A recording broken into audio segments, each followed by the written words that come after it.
يقول ربي سبحانه في سورة الأنبياء عن أيوب عليه السلام: وأيوب إذ نادى ربه أني مسني الضر وأنت أرحم الراحمين. ذلك الدعاء قاله أيوب حين اشتد عليه المرض وفقد أبنائه وزوجته ولم يعد أحد يعنى به، وذلك استجاب له الله في الحين، ولأنه توفرت لديه الإرادة الباطنية بأن ينهض ويشفى، فقال له الله بأن ينهض: اركض برجلك مغتسل بارد وشراب.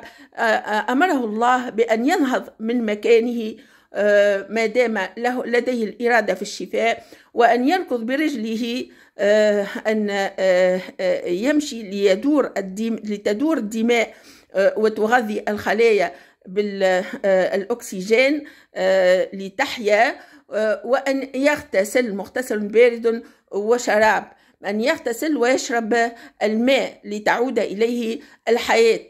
وحال توفرت لديه الإرادة في الشفاء شفي بإذن الله. فالله سبحانه فالموعظة من قصة أيوب هو أن لا تستكين للمرض ولا تستكين لحياة التعاسة، وأن يكون حسن ظنك بالله، أن تحسن الظن بالله.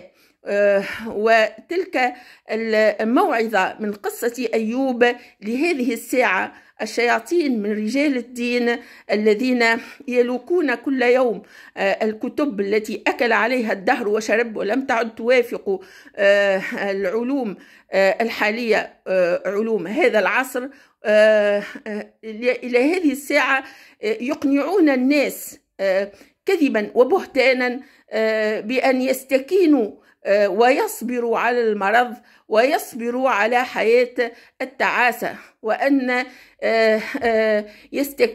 أنه ذلك يثابون عليه، وذلك بالنسبة يقنعون الناس بأنه ذلك صبر على الأقدار، ويستكينوا لتلك التعاسات ليجازون في الآخرة، معناها يعيشون حياة الظلام في الدنيا ليجازون في الآخرة.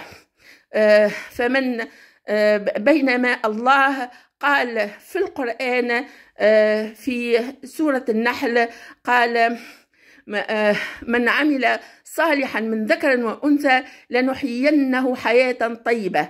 فالله أخذ عهدا على نفسه بأن يحيي حياة طيبة كل من أحسن الظن بالله وعمل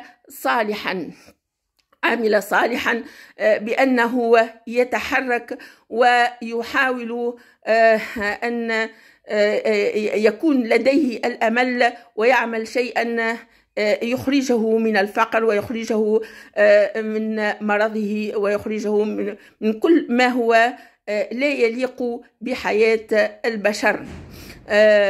فموعظة أيوب عليه السلام هو أن تحسن الظن بالله، وأن لا تستكين ولا تصبر وتستكين على المرض أو حياة التعاسة، وبأن تحسن الظن بالله وتتوكل عليه وتعمل ما ينفعك وما ينفع من حولك.